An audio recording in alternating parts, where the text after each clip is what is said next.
Hello, everyone. My name is Rania Sukhar. I am a co-founder and member of the board of directors of Jusoor, and I'm thrilled to welcome you all to today's call. We have over 100 participants joining us today from around the United States, from Europe, and even from the Middle East, even though it's late in the evening for those in the Arab world. So thrilled to see you all here today for our program. I thought what I could do is start by sharing a little bit with you about Jusoor as an organization, what we do, and why we founded the organization. So the Jusoor founding team established the organization 9 years ago because we were deeply committed to seeing the opportunity to close the opportunity gap that young Syrians faced. Many of the founding team lived all over the world. We'd grown up around the world, and we'd spend a lot of time in Syria through the course of our lives. And as we did that, we came to recognize how big a gap there was between what we experienced around the world and what young people in Syria were able to achieve inside Syria. And we started to recognize that as young people in Syria grew up, their opportunities got smaller and smaller as they started to see the constraints around them. And those of us who were growing up around the world kept seeing our opportunities get bigger and bigger. And that motivated us in a huge way to try to change that for young Syrians. And so we founded the organization. Now that was 9 years ago when the crisis started. Since then, the situation is dramatically worse, as all of you know. Syria is now widely considered to be the worst humanitarian crisis in our lifetime. We've seen, the statistics are grim and we've all seen them. We've seen that nearly half of the country's population has been displaced since the crisis began. That's over 10 million people living outside of their homes. We've seen that over 500,000 people, an estimated 500,000 people have been killed in the crisis. If you compare that to what we're seeing now today in the global coronavirus pandemic, we're looking at roughly over 300,000 deaths. So 500,000 in Syria since it started. And the worst hit in the population is the young people. 40% of young Syrians are out of school. And all of us know what happens to a young person who doesn't go to school, never learns to read or write, never gets the discipline in a classroom. And so that's what motivates us every day to do what we do in Jusoor. Now, if you look at the situation that faces, is facing Syria, even the most optimistic people have a hard time believing that change is possible. And that's where Jusoor comes in. We do what we do because we believe that the only possible way to imagine a future for Syria where young people can have and realize hope and realize the dreams and the opportunities that they want is if we invest in education.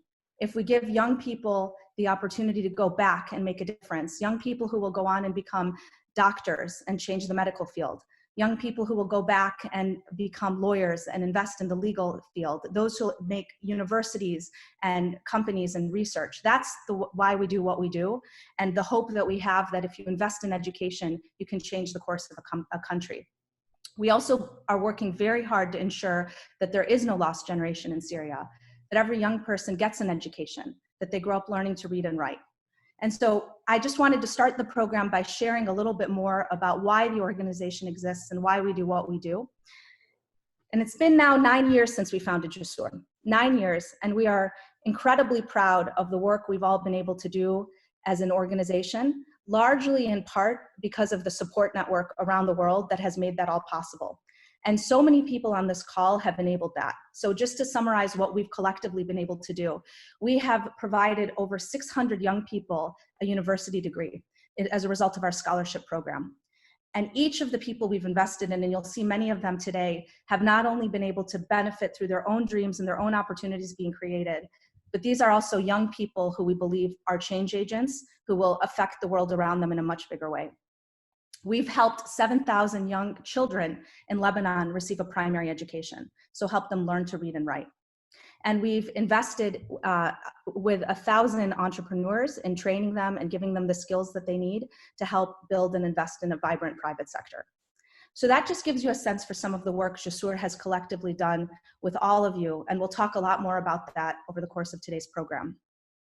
In fact, when I think about Jusoor, there's two things in particular that I think characterize the organization, and many of you see this as well through your interaction with the organization as well.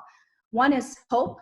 The Syrian crisis could not be more devastating and hard to watch unfold. And yet at the same time, what Jusoor is full of is hope. My news stream, my news feed, my emails over the last year are full of stories of Syrian young people who shock us every day with what they achieve. Because what we've recognized over time is you give these young Syrian people just a little bit of a push and they shock you with what they go around and achieve. So that's one of the major themes of Jusoor, and you'll see that play out in today's call. The second major theme about Jusoor is around multipliers. You'll find that in everything that we do through our programs, we are deeply committed to helping individuals who not only realize their own dreams and give the beneficiary the benefit, but we're investing in people who we believe will help communities around them and will help Syria in a much bigger way than themselves. And so you'll see that theme played out over and over in each of our programs and the work that we do. So those are a couple of the themes that characterize our work. And then I wanted to take a few minutes before we go on to share a little bit about how today's event came to life. For those of you in the Bay Area who are joining today's call, you know that each year we host an iftar at my house, my husband and I, during this time to support the cause. And this year that became impossible because of the coronavirus, and we were going to cancel the event. And because of the passion and determination of our executive team, and you'll see some of them on the call today, as well as our incredible event committee, this event came to be. They came together and said, we can do this. We will find a more creative way to be innovative, to do something different, and we'll actually come together and achieve more than we would have if it were an in-person event at the iftar. And we believe we've done that today, and you'll see that. So a huge thank you to the incredible event committee. If they can wave, they're on the call, you might see some of their faces. So a huge thank you to that group who made this happen. We couldn't have done this without you. And I also wanted to take a minute to thank our executive director, Grace Atkinson, and our head of development and partnerships, Ariane Cartwright, who made today possible. They are a phenomenal team and pushed really hard to pull off today.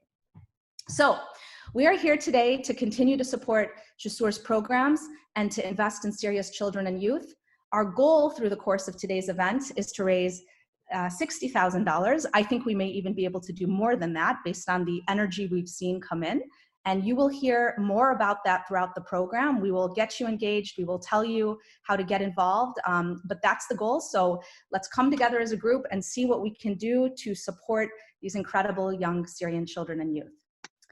All right, let me kick off the first part of our program. So the first thing we're going to do is to see a little bit more about Jusoor's programs through the eyes of our beneficiaries. So we'll see a brief video that describes some of the work that we do through their voices.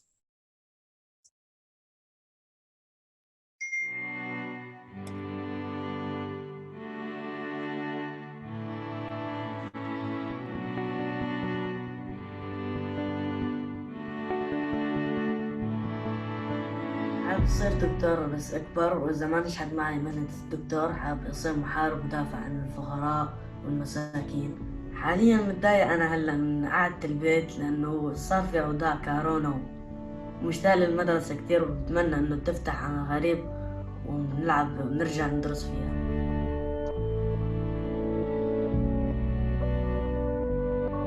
حابب أعمل طبيب عظم، وخاصة إنه بمرض الروماتيزم بي، لأنه مصاب بمرض الروماتيزم، فأنا حبيت أدرس هالشغلة واختص فيها لحتى أساعد بي فيها. Because of the support that we were giving the brevet students, the average of the passing rate of the Syrian students for brevet has gone up from 24% to 66%. The presence of Jusoor is extremely important for the children and for the community because it's safe, it's enjoyable, they're learning, they have to live their childhood, and Jusoor gives them this opportunity.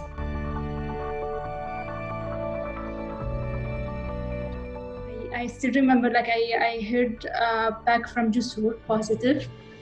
I was in the office in Damascus and I was very happy. You get time to heal, actually. I got that time, I was very lucky.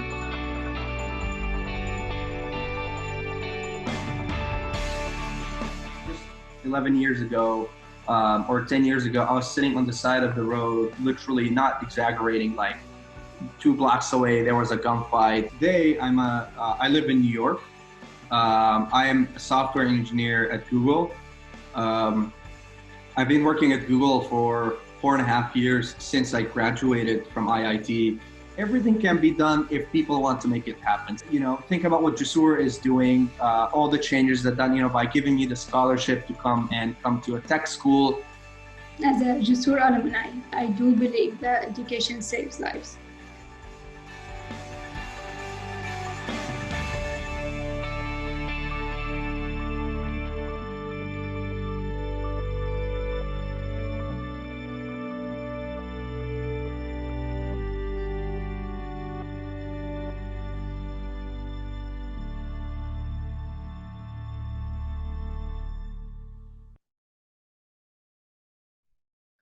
I love that video for a couple of reasons. First, you can see the hope in the eyes of these children, and you can see, and the young people, you can see their dreams come to life. It's amazing to see the sparkle in their eyes as they describe what they want to do in this world. And I also love that video because it shows possibility. When each of these young people, when we've invested in them, I love the image of Raed sitting in that big chair in New York, you know, this successful young man and achieving what he's achieved. And Lema with such confidence in Syria achieving what she's achieved. It just demonstrates that when you give them a little bit of a nudge, what they can actually go do and the impact that they can have. And as I watch videos like that, I think to myself, if we can just give every young Syrian person an education, it's really remarkable to think what they could achieve and how they could change the course of the country's future. So I find that video to be very uplifting. We're going to now move to the next part of our program. We are very, very fortunate to have Alexandra Chen here with us today. She is a child psychologist and a leading expert around the world in adolescent development in refugee areas and in war zones. She's been an advisor to the United Nations and involved in the Arab world in various conflicts over the last nearly 15 years. We're very lucky that Alexandra has been involved in Jusoor's programs from the beginning. She has helped us shape our refugee education program in Lebanon. And today she's here to share with us her perspectives about what the situation is facing Syrian youth in Lebanon and also the work that Jusoor is doing. So with that, let me introduce Alexandra. Thank you, Rania. It is, as always, a pleasure to be here with Jusoor. And I must thank Rania, Grace, and Ariane, and the rest of the Jusoor team for inviting me to be here. It does feel like being a bit at a family dinner, so that part is still achieved, Rania. As Rania said, I have been privileged to be part of Jusoor from the beginning, as early as 2013 when the refugee education program started in Lebanon. As my other classmates at Harvard were among the co-founders, and they knew I was working for the UN in Lebanon at the time, and so asked if I could help with the trauma healing and the mental health of the students coming straight from Syria into Jusoor's schools. So in that regard, I do wear many hats for Jusoor, and I continue to work with different UN agencies and NGOs, particularly in education and psychology. And I say this just to be very transparent up front in disclosing that I'm extremely biased when it comes to Jusoor. But at the same time that I speak to you today from the perspective of having been and continuing to be involved with different organizations, and from which I evaluate also the work that Jusoor is doing on the ground. That having been said, I also come with that honor of working with the refugee community comes, I think, the burden of telling stories which I wish they could tell you themselves. So I would like to ask how many of you are parents or have little ones in your life whom you care about, whose pictures you stalk shamelessly, and who you also, buy presents for during their birthdays. And I'd like you to imagine for just a minute that you are a Syrian parent. You're from Halab. You're an engineer. You're educated. You have 4 beautiful children, 3 girls and a boy. You were very lucky to have married your childhood sweetheart, whom you've known since you were 16 years old. And as a man who built his own home and who was important in his community, you never thought that your biggest accomplishment in life would be of carrying your children through barrel bombs and sniper fire and making it across the border to Lebanon, and making it all alive. 7 years later, you begin to doubt that achievement as things in the place that you went to for refuge do start to fall apart and seem to get worse. In that time, however, you've managed to put your 3 girls in a school. You've made it clear to absolutely everyone that they're just as important as your son, and they are in a school run by a famous, a well-known Syrian NGO, and with the hope that they will take care of you, both in terms of their education and their development in the future. Come COVID, though, just a few months ago, suddenly there's no school.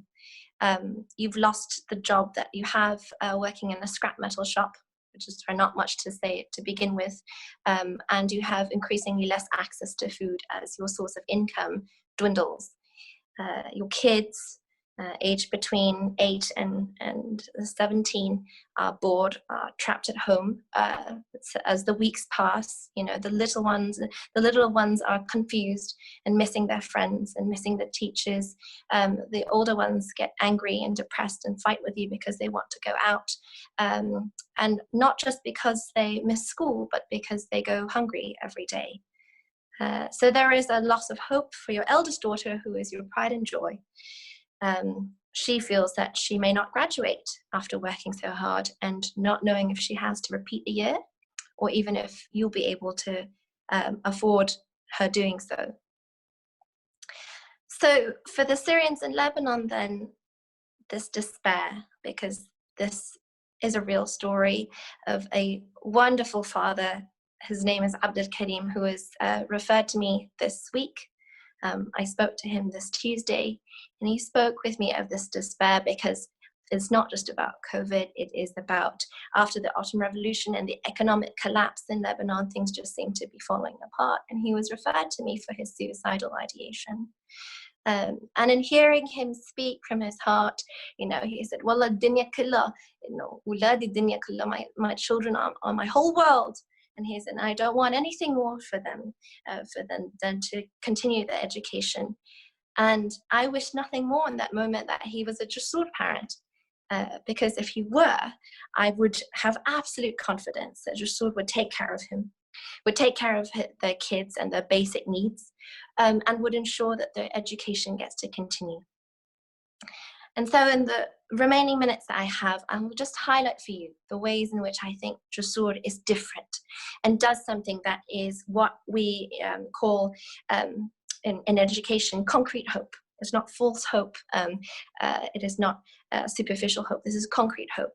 And the first is that Jusoor puts into practice that education cannot wait. It's not some fluffy meme or hashtag that goes online. They act on it. Within the first week of the lockdown, Jusoor was already finding ways to continue education online. The teachers were active on the WhatsApp group, sending me messages, videos that they put together. They say, is this good enough? Like, will this get the parents going and be able to involve the children, make sure that we meet the milestones that we set out from the beginning of the year? We still want them to reach them. We still want to see the needle move and make a difference in their learning. It was never a question where other NGOs I'm working with were having these conversations, saying things like, Syrian parents are illiterate and they don't care about their kids' education, they won't know what to do. Jusoor never had that thought, and their investment was just in how do we make the best quality material for what may be a long time. And so this is an unwavering commitment that I have seen from them. The second point is that Jusoor understands that a child's well-being is not just about the child, it's about the parents and the family structure as well. And so here they are empowering the parents to fully be involved, and they meet them where they are. So if you don't read, they'll send you an audio or a video to tell you what to do with your kid every day. And if you don't have enough 3G to download the video, they'll send you a text and a picture. And if it means learning, shapes with little rocks from the camp because that's all you have, that's okay. Or, learning your Arabic letters with burghul you know, that's how, because you don't have pen and paper, that's what they encourage. Jusoor, you know, teachers have also gone out of their way to teach, for example, emotional literacy and science, not just the basics, you know, with what little's available in the kids' homes, and even to find ways to demonstrate the importance of washing your hands to ward off COVID germs. And in return, the kids are working hard, even if it's in the floor of their tent in Jurahiyya camp. And the teachers are grading their homework over WhatsApp. And so basically here, I've seen how Jusoor has managed to take advantage of COVID to strengthen parent-child relationships and the household commitment to learning. And then my third and final point is that Jusoor is able to think of the child as a whole person.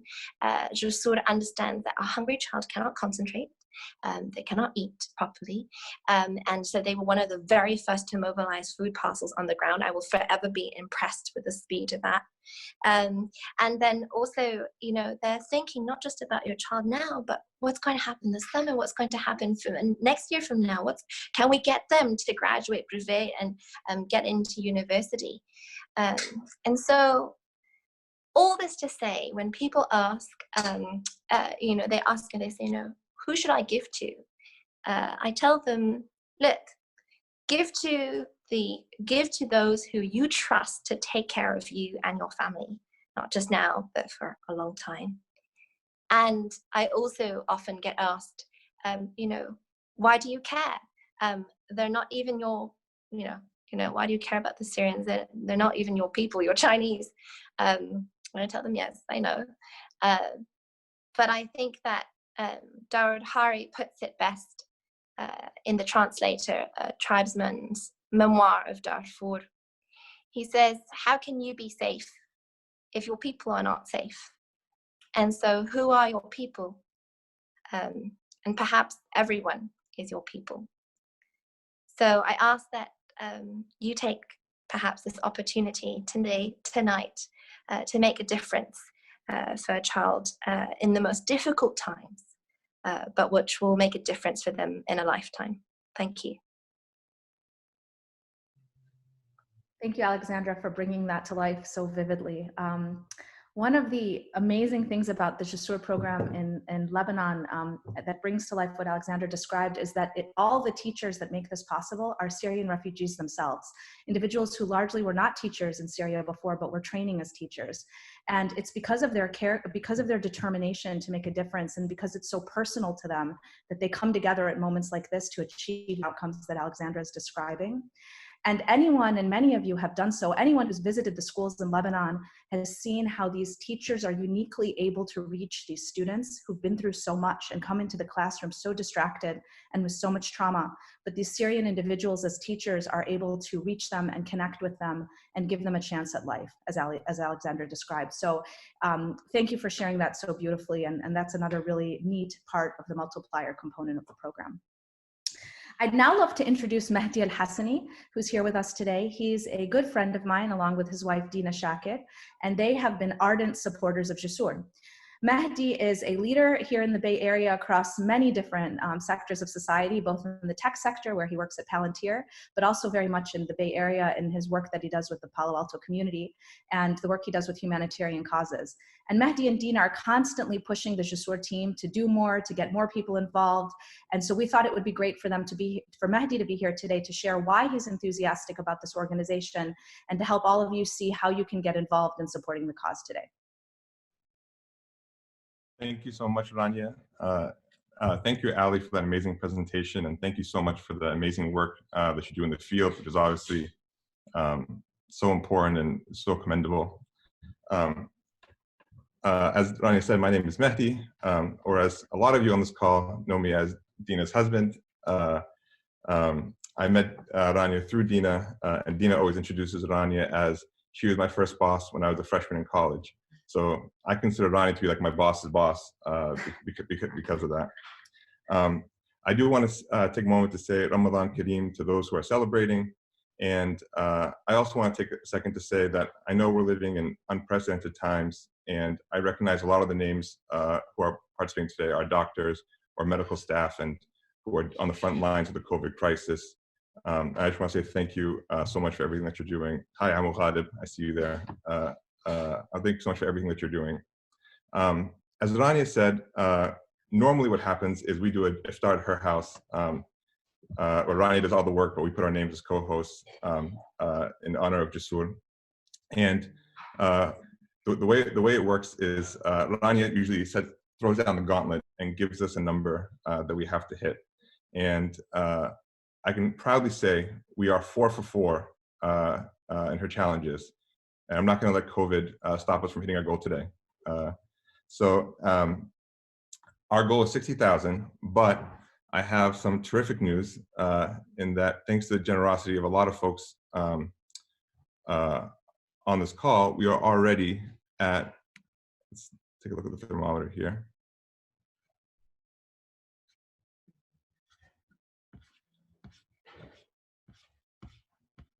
We are, actually let me refresh it, let's see, get update. We are already over halfway there towards our $60,000 goal. Wow. So hopefully we have made our jobs much easier. And there are 3 points that I briefly want to make before we continue on the program. The first is many of you are at companies that have corporate matching programs. If you're at Google or Goldman Sachs, they do corporate matching, which is a terrific program because you get all the credit but only have to pay half the cost. So I highly encourage you to take advantage of corporate matching. The second thing I want to make sure you guys are aware of is I know that you know, maybe some of you want to know like how much do my dollars get me, and on the website here they've shown you to sponsor a teacher for a year is $5,000. And I would really love for a lot of folks on this call to see if they can stretch and give at least $5,000. I think if you see people like Soha, who you're going to meet later in the day, later in the program, and you saw on the video, I would dare you to find a more valuable donation than $5,000 for an amazing teacher for a year.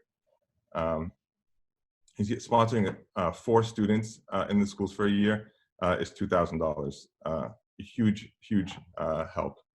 $1,000 gets you critical hygiene and food supplies for 60 Syrian families. You know, my point in saying all this is that the money goes a super, super long way, as you can see. And I think this is such a testament to how efficient Jusoor is and how efficient their operations are on the ground. The final thing is, I know we've talked about this being an unprecedented time, and I want to make sure folks know that when you hit the donate button, you have an option to donate monthly here. So if you don't want to have the entire cost up front, let's say you want to give $1,200, you can donate $100 monthly and carry it out for the year and stretch it out over time. And that's super appreciative. Hopefully this allows you to stretch your donations a little bit more. If you can spread it out over time, it makes a huge difference for Jusoor. So I'm going to check back in later in the day to see how our thermometer looks. We are over halfway there at 60,000. Let's not let us down. So with that, I want to turn it over back to Rania. Thank you, Mehdi. And I just wanted to highlight what that $5,000 donation can do and the nature of that multiplier effect. So that, as Mehdi said, supports a teacher for a year. Let me give you a sense for how that multiplies. Those teachers are Syrian refugees themselves who, as I said before, often were not teachers before. They're getting some of the best professional training and development I have ever witnessed in my life through the program that Soha is creating. Those people we hope will go back to Syria, and we will preserve the labor force in a big way because we'll have a base of teachers ready to go for the students in the future. They're also living in the refugee communities themselves as refugees. So then when they get the income, they're reinvesting it in the refugee populations for their families. So we're helping feed the families, and we're doing it in a way that comes with dignity because they're earning it. And they're teaching a classroom of 40 students. So through 2 shifts, they're working with 40 students throughout the year. So not only do you educate 40 students, you invest in teacher development and training, which supports the labor force, and you put that money back into the community. So I just wanted to highlight, Mehdi made the point, I just wanted to highlight further how much those investments help. So thank you so much, Mehdi and Dina, for all you do in mobilizing us and keeping us moving. As always, your support is what we need to keep these programs going. So I want to turn to the next part of our program. You heard a lot about the program in Lebanon, where we're working with children to ensure that they get a basic education. Another part of our programs, one of our flagship programs, is a university education program, where we've worked with 600 exceptional young people to help them get a university degree from around the world. And our hope is that these people will all become significant change agents for their local communities and for Syria as well. And so I'm thrilled to welcome today Ra'ed Tawil. You saw him on the video. He was sitting in that really nice chair in New York. Hopefully he'll be in that chair now. And he is one of the recipients of our scholarship program. He was at the Illinois Institute of Technology. He arrived in the US in 2012, was one of the students in our first cohort of students. And I got to know Ra'ed very well because I was living in Chicago at the time, and so got to see these children through their experience at IIT. And have been thrilled to see what he and his classmates have achieved. So I'm going to take a few minutes to ask Ra'ed a few questions so we can hear from him why the university program is so important and can have such a big impact. So Ra'ed, are you there? I'm here. All right. Great to see you, Ra'ed. Different chair, but looking good. Great to see you. Ra'ed, I thought we could start by having you talk a little bit about what your experience would have been like now, today, if you had continued in Syria and had not had the scholarship versus what you've actually been able to achieve today as a result of the scholarship.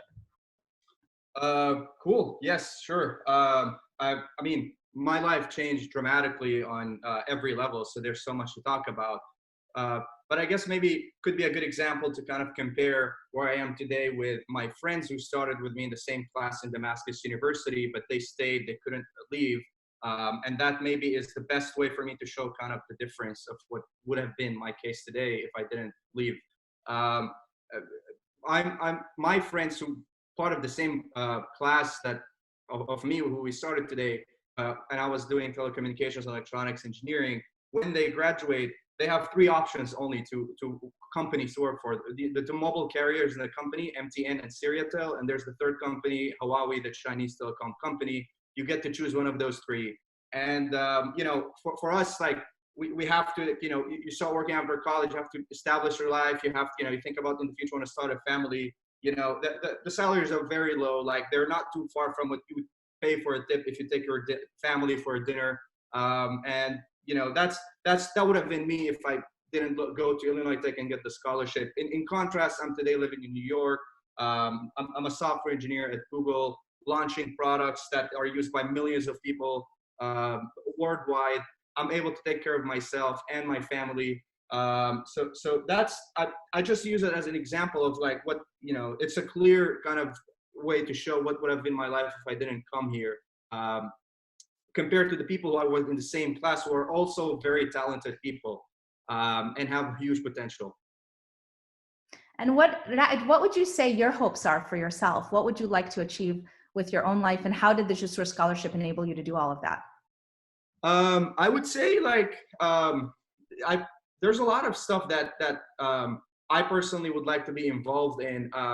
There's so many things that are I think about the future a lot. Today, today there's the immediate problem, and that problem is like lack of resources, lack of food. There's poverty, lack of education. Obviously, there's also like the next problem, which is like the future. It's not as urgent. I would like to bring some examples of things that were done in if this is about myself. You know, there's SoundCloud. If you listen to music on SoundCloud, it was made by a teenager. WhatsApp was made by a teenager. The Ethereum, the second cryptocurrency that came after Bitcoin, was made by a teenager. I dream of like seeing examples like this of teenagers in Syria, not Syrians outside, but in Syria, developing their ideas, making an app that will become a worldwide sensation. Why not?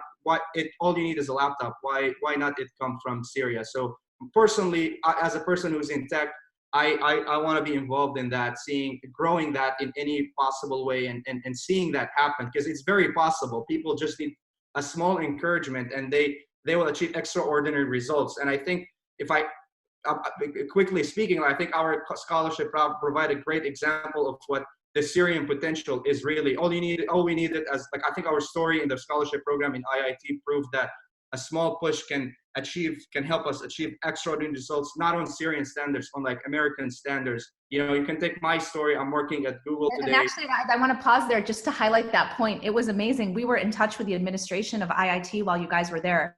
And what they told us is these Syrian students have shocked us. They're on campus and we've never seen anything like this. And in many ways, they've surpassed what the Chinese students have been able to accomplish. So I'd love you to describe a little bit of that. You started to, but describe a little bit of that grit that you guys had and what that looked like. Absolutely. I think this is a great thing to talk about because, I think all of the Syrian students who came to IIT, I think we suddenly realized that there's a lot of things that we never thought were possible for us that suddenly became possible. And I think that blew our minds.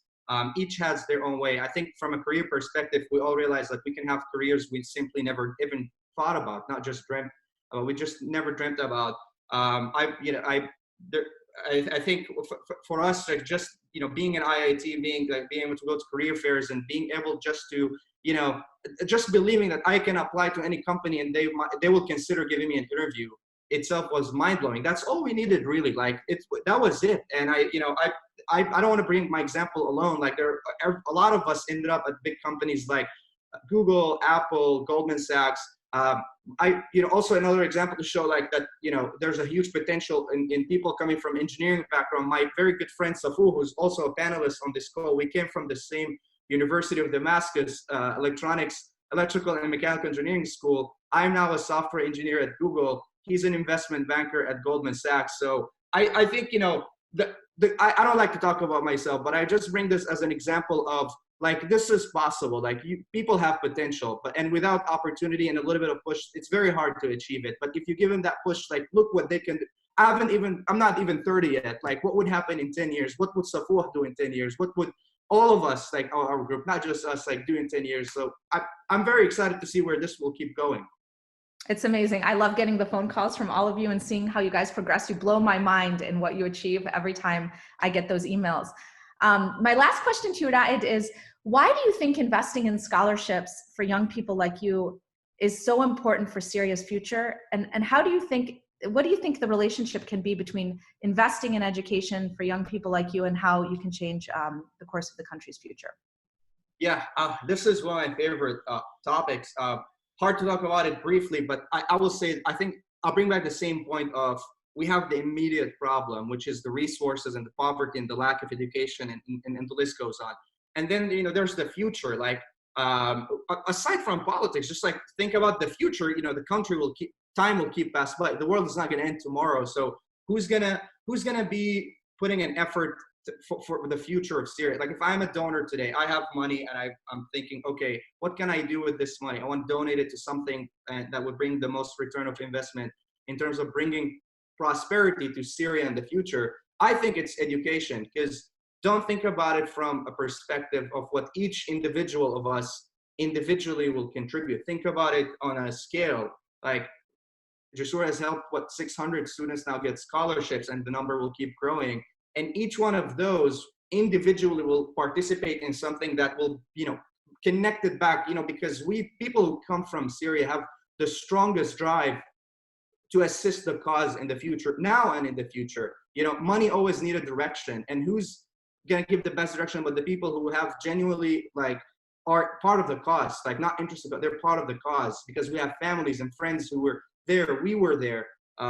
That's why I think education has the best ROI, because if you look at it on a scale, this number, the 600, and it keeps growing, it will keep growing. If all of us like have something to give collectively, we're all like, this is a machine that's just growing, and this machine is helping building the future of Syria. Like the future is going to happen.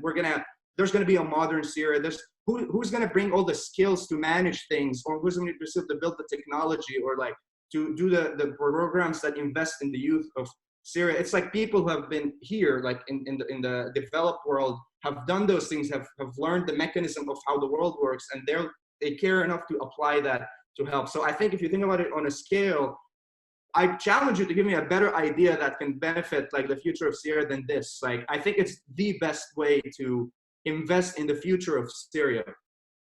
Thank you, Raed. It's amazing to have you guys become much better spokespeople than we could ever be for the cause and to rally support. And we are just so proud of everything you and your classmates and all Syrian youth have accomplished. You surpass any other example that I've personally been exposed to. So super, super proud of all you guys are doing. So congratulations. Thank you, Rania. Thank you for joining us today, Raed. Thank you very much. All right, we are now going to turn to the highlight of today's program. As many of you know, we're thrilled that Yo-Yo Ma accepted our invitation to perform for us today, to do a short performance for us today. It turns out that a year ago, he was in Lebanon and was performing there and interacted with several of Jusoor's children and students. And so when we asked him to be part of today's program, he was very enthusiastic about it and very eager to support the cause. So I'm going to we'll turn over to his performance now. And we're very lucky to have that. Hello, I'm Yo-Yo Ma. Imagine being the agency that brings education to people who are most in need during a crisis. And now imagine another crisis overlaying the first one.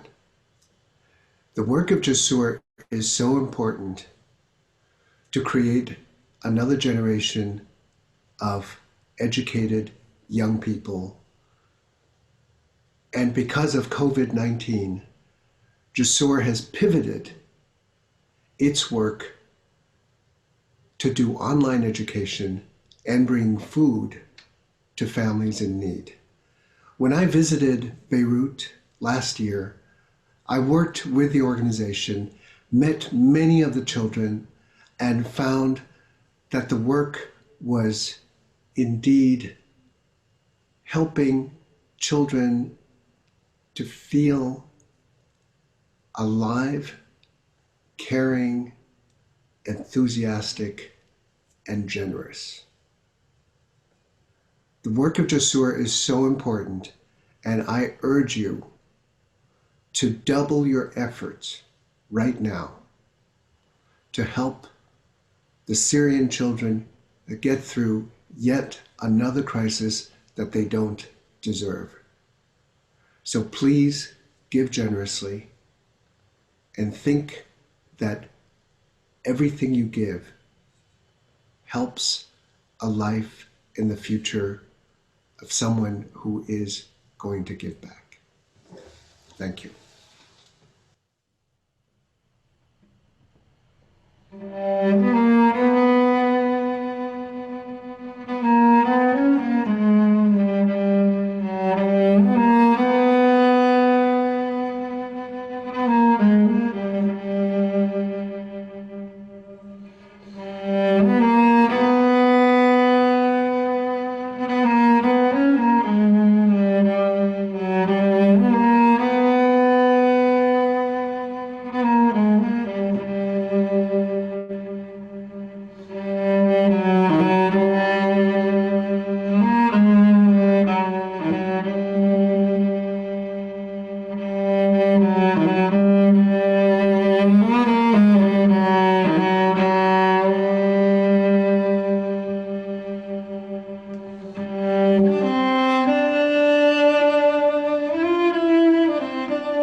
And some people are clapping on the video. That was an amazing performance. For those who don't know, that was actually a famous piece by Johann Sebastian Bach. I think it's a real amazing thing that Jusoor gets to pull one of the greatest musicians of our lifetime, playing a piece by one of the greatest composers in history.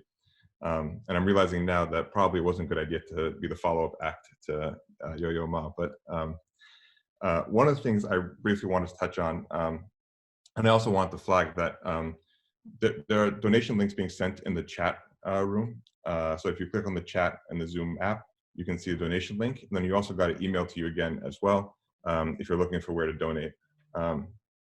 So I wanted to briefly touch upon why Dean and I feel so strongly about Jusoor. One of the things that, and it builds off of what Ra had said, but one of the things that Dean and I talk a lot about is when we think about what have been so key to our lives, frankly, it's we got to be born in America, to parents who love us, and our education. Our education really is the grounding that allows us to achieve our goals, allows us to navigate life. And we know this to be true from our own personal reflection, but I also know it to be true because I've seen the Jusoor scholars and what they've been able to do. As Ra had said, like I've met some of the scholars for Goldman Sachs and people at Apple, musicians who have played in Carnegie Hall. I'm going to embarrass one other participant on this. One of the Jusoor scholars named Marwan last year, he was the first Syrian student to be selected for a Rhodes Scholarship. And if you don't know what a Rhodes Scholarship is, I'll tell you, President Bill Clinton was a Rhodes Scholar. And this year in the Democratic primary, 2 of the top contenders were Rhodes Scholars. So that's the kind of leaders that Rhodes Scholarship puts out, and that's the kind of people you're investing in when you invest in Jusoor. I want to give a brief update on where we are, how close we are to our goal. So we are super, super, super close. There's a little glitch in that the thermometer says we're at 52,000, but that doesn't include annualized monthly donations. We're this close to being at 60,000. So even if you've already given, I would like to ask if you can dig in just a little bit deeper. Maybe you've given one time annually and you can add a monthly donation on top of it, a smaller monthly donation on top of it. I'm 4 for 4, people. I don't want to let Rania down here. Let's make it 60,000.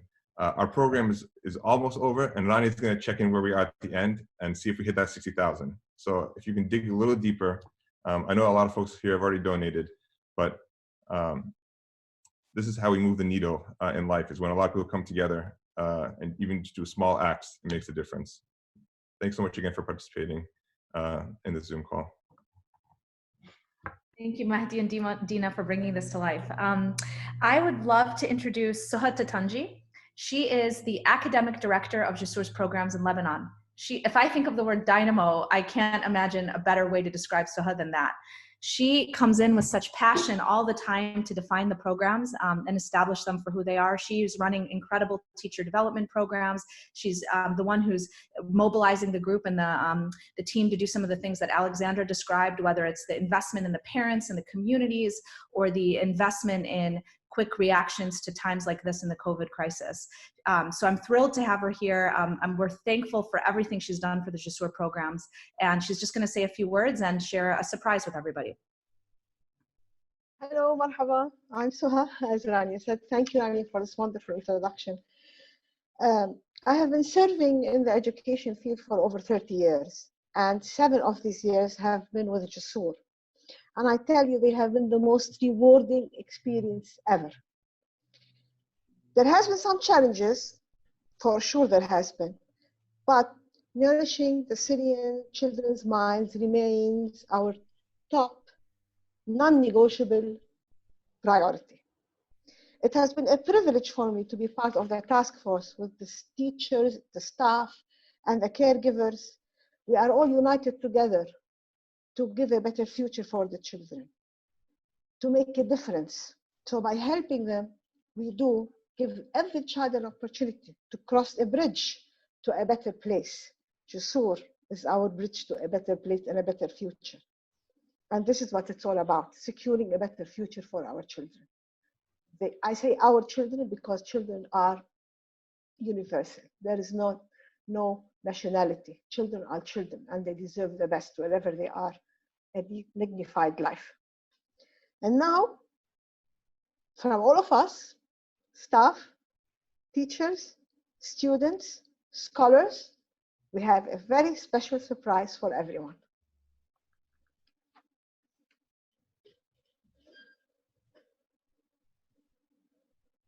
Hello, I'm Hayyan. I'm a chemical chemistry teacher in Beirut School. Ramadan Kareem. I would like to thank you for your support. Hello everyone, my name is Mireille Arnouk, one of Jusoor's scholars. I'm talking to you from Montreal, Canada. Thanks to Jusoor and our generous donors, I'm studying at McGill University.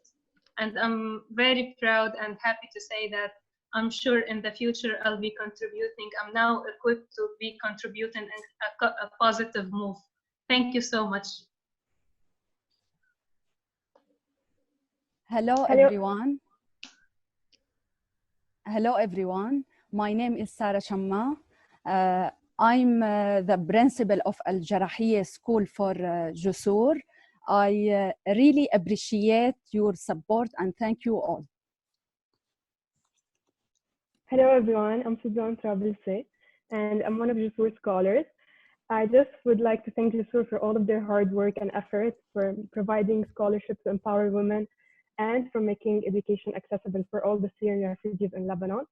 And I'm currently completing my master's degree in the UK because of Jusoor's and Jusoor's donors. So a big thank you from my heart to yours for making this happen and from giving me this amazing opportunity.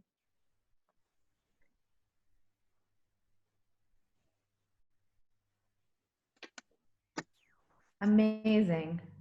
So inspiring to see all of you here on the camera. Absolutely the best part of our program, to hear you and to see your aspiring faces and perspectives. We are at 59,000, 1,000 away from the goal. This is going to be a record. Last year at the Iftar, we passed our record from the previous year and hit 50,000. So Mehdi is this close to hitting his goal. 1,000 more will help us support 60 additional families in need through food throughout the year. It'll help us support multiple classrooms and keep multiple classrooms open for a few more months. If we can just get across that finish line and get to 60,000, we will have hit our goal, made Mehdi proud, and have made a tremendous difference on the future of the lives of these children in Lebanon and all that they can achieve. So let's see, we're gonna watch the thermometer and hang on for a few more minutes and see if we can get there. I'm looking to the team to see how we're doing.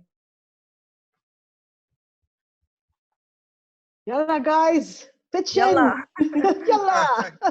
Thank Let's you. see the thermometer go up. Thank you for your donation. Thank you. Thank you.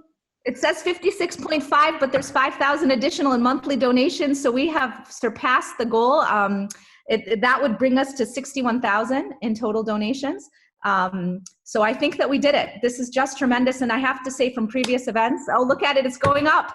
I have to say from previous events, it's never done at the event. We always see an afterlife. We hope all of you have been inspired to be a part of this cause, to support these university students, to support these children in Lebanon. Thank you for all you do. We truly cannot believe we pulled this off. So thank you to this incredible, incredible group and team. All right. Thank you. Thank you. Congratulations. Rania, who also is just had a baby and has still managed to pull all of this off. So with all of the inspiration of this incredible team. Thank you, everybody. Congratulations. Congratulations, Rania, it's unbelievable. Thank you to you, Sam and Frida. We did this together. No. Our pictures on the screen, like he said earlier. You do all the job, and we just show up. So, thank you guys so much for your support. Always an inspiration, and I just can't say enough good things about you. I feel the same way about all of you, and you guys are what motivates us to keep doing this. So thank you for always being very supportive. Thank you so much for all you're doing. Thank you, everyone. Amazing outcome. Thank you. Amazing, amazing impact. It's incredible. Next year, we'll have many more young people to feature in this program because of the change we all just contributed to. So thank you all so much. I know Suha and the team in Lebanon is going to be thrilled to share the news with the students and the teachers and the families, and it's going to make a big difference at this time during Ramadan and during this coronavirus crisis. So thank you all so much, and we'll see you all soon.